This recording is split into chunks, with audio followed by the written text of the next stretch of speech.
I'm Jaimee Dorris, and you're watching Ms Congeniality TV. Have you always wanted to be a beauty queen? Or maybe you've been in pageantry for a while and want to sharpen your beauty queen skills. Or maybe you couldn't care less about that crown and just want to be your very best. Regardless of why you are here, welcome.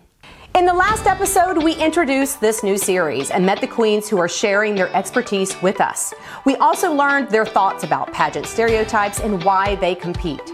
I just thought, wow, these are really impressive married women. You know, it makes you feel young and youthful again.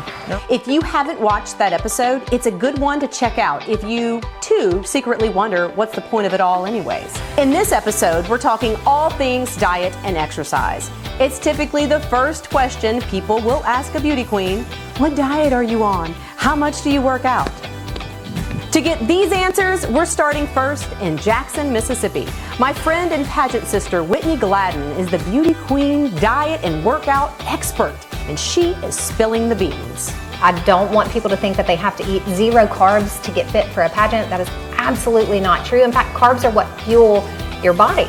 Then we'll end the show talking pre-pageant shredding secrets. You won't want to miss this. Surprisingly, I really did not work out.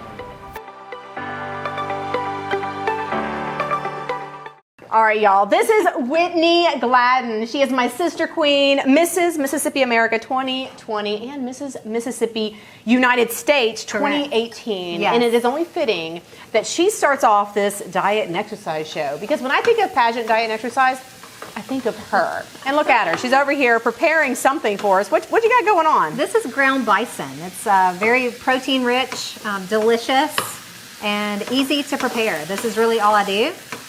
I might get some seasonings out to make it a little snazzy. And so what are you doing? Is this part of some meal prep that you have going on? It absolutely is. So when I go through the week, I like to have everything ready to go.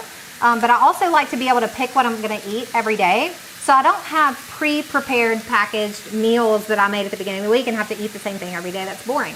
So I prepare maybe 2 or 3 different proteins, 2 or 3 different vegetables, and you know, vegetables as in like green vegetables and things of that nature. And then 1 or 2 starchy carbs like sweet potato or rice, quinoa, things like that. And then you can put them all together. I can pieces, parts, meals as the mood strikes me. So I've been in the fitness industry for about 25 years. I started in college as a step instructor and really just fell in love with fitness at that point. And since then, I have been a group fitness instructor. I've been a personal trainer. I've been an online fitness trainer. I've been, you know, from here to there, pretty much everything you can do in the fitness world. I've probably done it, including competitions. And so through that process, I learned a lot about people. I learned a lot about excuses. I learned a lot about drive and determination. And the one most important thing that you can remember when you're pursuing a fitness journey is consistency. Okay. Consistency over time is going to get you the results that you need. It's not a quick fix. It's not a crash diet. Those might work for the short term, but they are not going to be beneficial for your overall health. What got you started in pageantry? My husband. So my husband, Lee, is the pageant person in our family. I have never historically done pageants. I was in one pageant when I was a junior in high school, and I won most ads sold. So that was amazing. And then, so I just thought pageantry isn't for me. You know, it's just not my thing. It's fine. And then we were at the grocery store together one day, and we saw Sandra Strain, who was the wife of Warren Strain. He was an alderman here in Madison. And she spoke to Lee because they knew each other. And then she said, "Who is this?" And he said, "This is my wife, Whitney. Nice to meet you." And she said, "Have you ever thought about doing a pageant?" And I said, "No, I have not. Lee has asked me a couple of times, but no, that's not really my thing." And she said, "You need to do a pageant." She said, "Call me." So she introduced me to the pageant world, and I ended up competing and doing very well. I've got 2 titles now, but it was not something that was on my radar. But I have a very encouraging husband and a very great friend in Sandra, and they just really helped me every step of the way. What is it that a lady needs to know, or a man needs to know, if they're starting to pursue pageantry? What do they need to know about diet and exercise? It's important to know that it probably shouldn't start the day you sign up. It should start a little earlier than that. It's a process. So the perception is that they should only be eating chicken and broccoli or fish and asparagus or, you know, these little bits of just certain foods. And I just want to debunk that myth immediately. I don't want people to think that they have to eat 0 carbs to get fit for a pageant. That is absolutely not true. In fact, carbs are what fuel your body. What I recommend to everybody is eat whole foods, mostly plants, and not too much of it.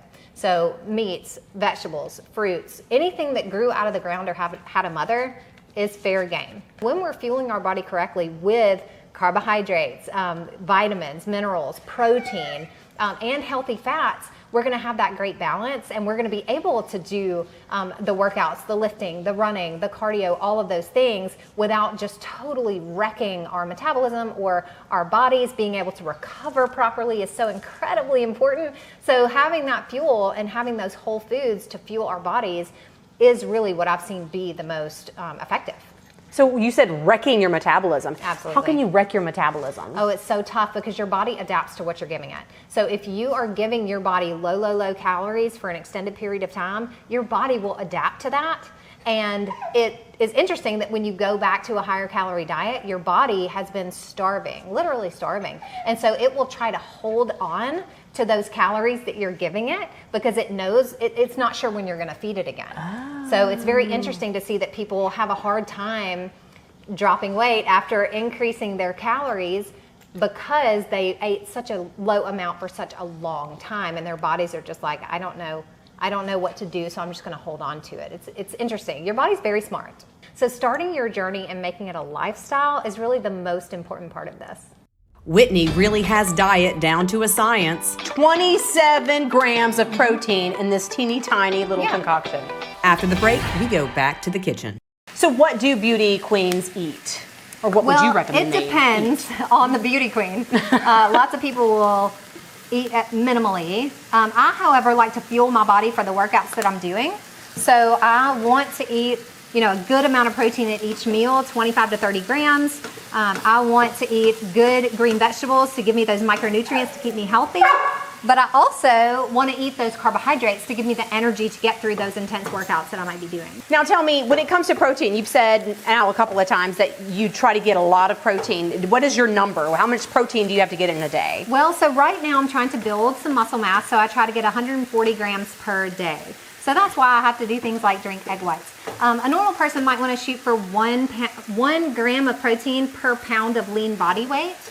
So it's more like 88, 90 grams per day, maybe 100. It just depends on the person and what their goals are.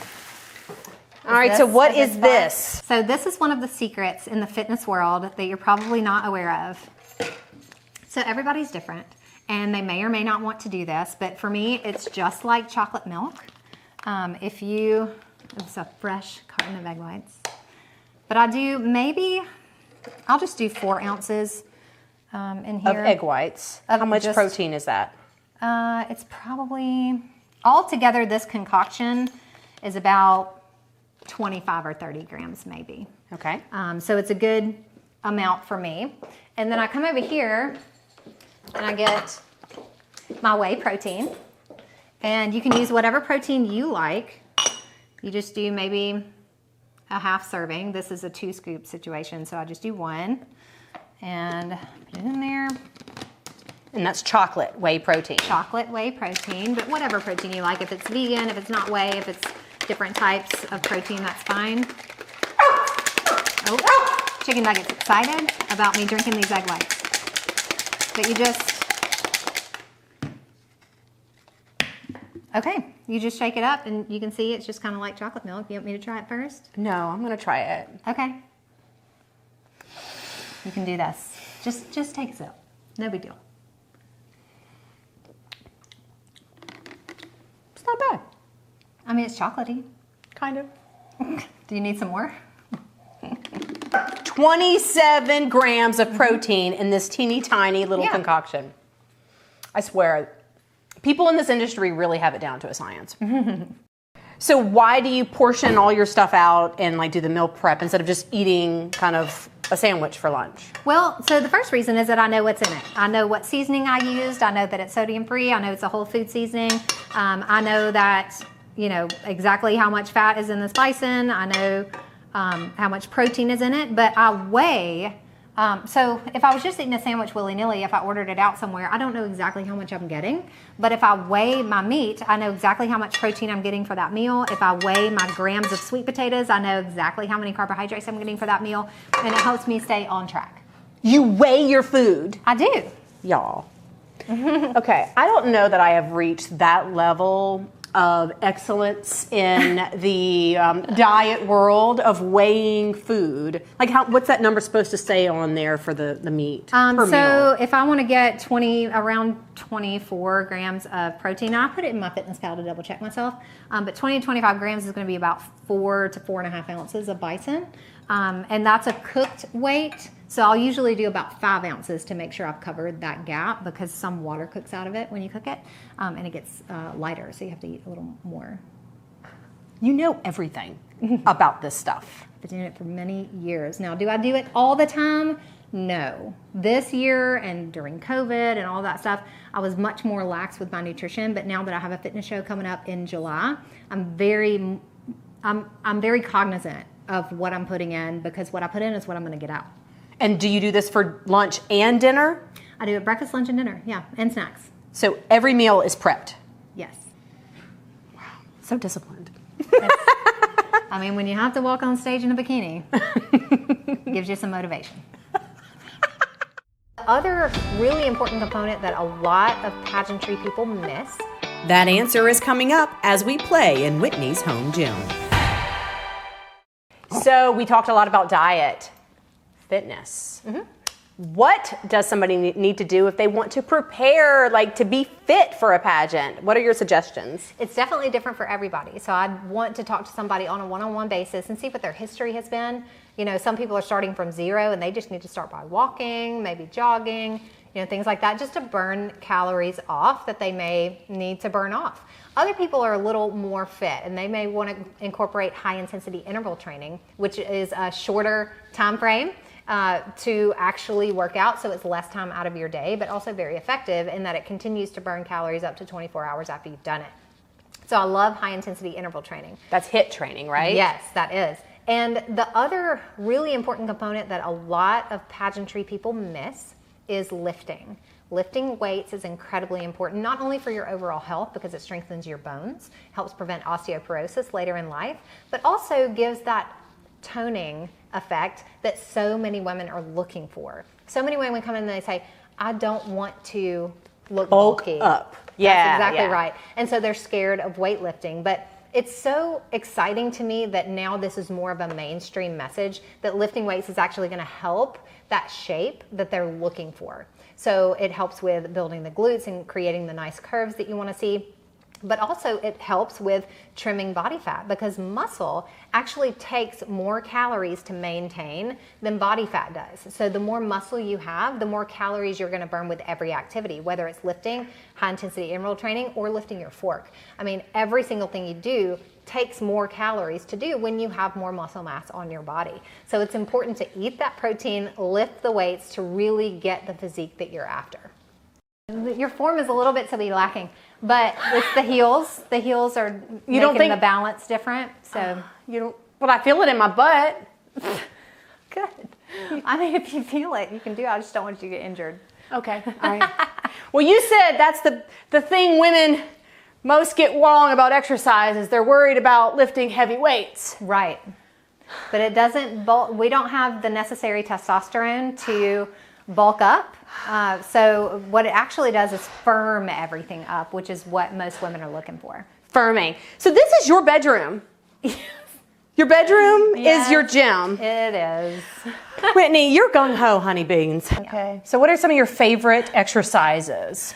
I don't necessarily have a favorite, because the interesting thing about me is that I don't absolutely love working out. Like it's not like I can't wait to get in here. It's always a chore. And I think it's that way for so many people. It's that they don't love the actual act of working out, but they do love the result that comes at the end. And so that's really where my mind goes when it's time to go work out. So I don't really have a favorite exercise. They all are, equally terrible in their own ways if you're challenging yourself. But the feeling that you get afterwards and the results you get in the long term are worth every second of like torture that you're putting yourself through. So what should women be focused on if they're starting a new workout routine? Well, you'd want to consult a professional to help you with the form of the exercise and with the weights that you should be using. It's so important to prevent injury during this process. So speaking to a professional about what you should be doing is always so important. A personal trainer, somebody who teaches group fitness can help with that kind of stuff. But I personally like environments where you are with other people and there's somebody watching you. So like Orange Theory Fitness, Burn Boot Camp, those kinds of things are great for people who are just starting out because you have comrades there with you, but you also have a coach that's helping you do the moves correctly. Good morning! She talks to you and it's really fun. And sometimes they'll have a competitive workout on where you actually compete against somebody else that's doing the workout. Are these people doing it right now? Those are 253? people that probably have done this particular workout because it's not live. But if you schedule a live workout, you're with all those people. Jaimee! How long do I gotta hold it? Until she tells you.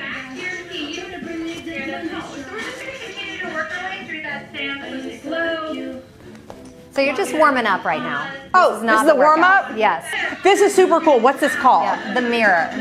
This is the Lululemon mirror. All right, so beauty queens need to work their entire body. Oh, yes. Not just their legs, not just cardio, not just one thing, everything. Everything. All right, good to know. And finally on Ms Congeniality, the slimming tricks queens make right before stage.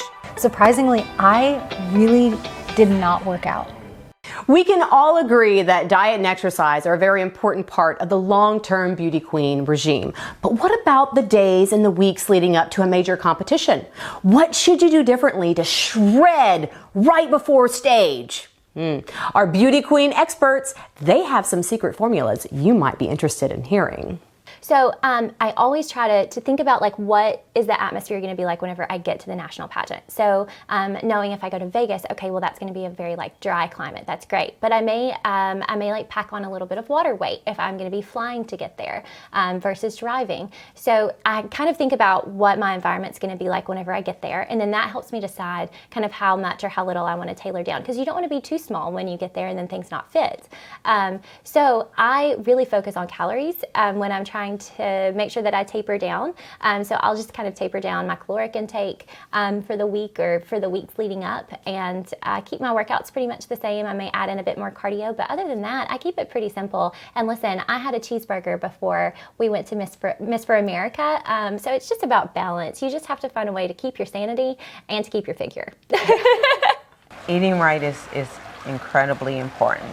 I have a few secrets. Week before the pageant, I'm a fruitarian, which means I eat all fruit.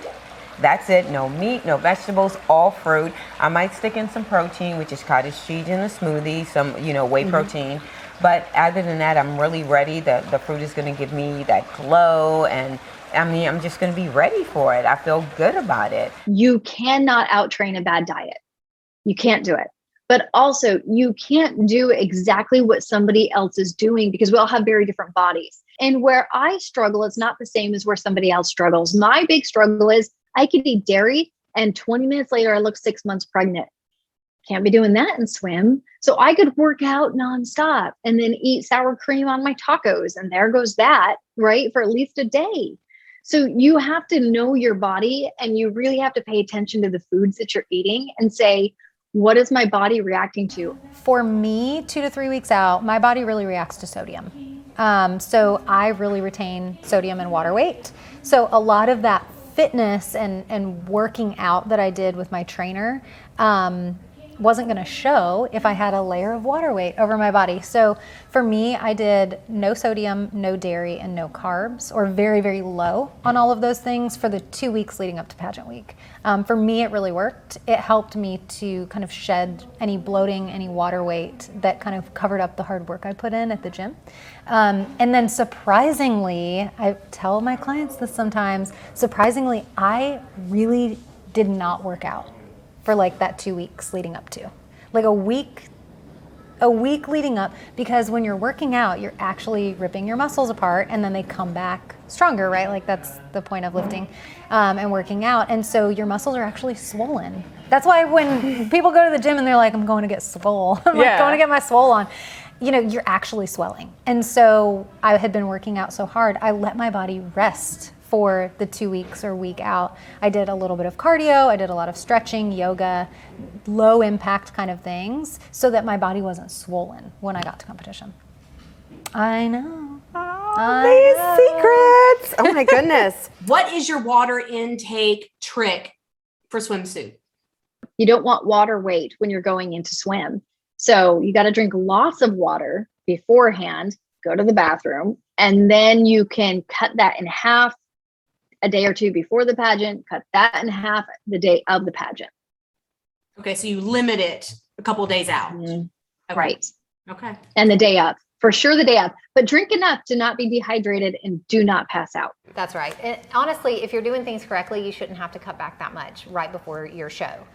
You should be able to just maybe eliminate extra sodium, eliminate any processed sugars that you may have been including in your diet, and really just sticking to that whole food situation, and your body's going to respond very positively to that. Well, that's all the time we have left for today. I hope you enjoyed this episode of Ms Congeniality, the making of a beauty queen. In our next episode, we get up close and personal with beauty queen beauty services like Botox, dermaplaning, lashes, and more. It's an episode you cannot miss. Remember to love yourself. Be yourself, and let's make this world a more beautiful place. Until next time, I am Ms Congeniality.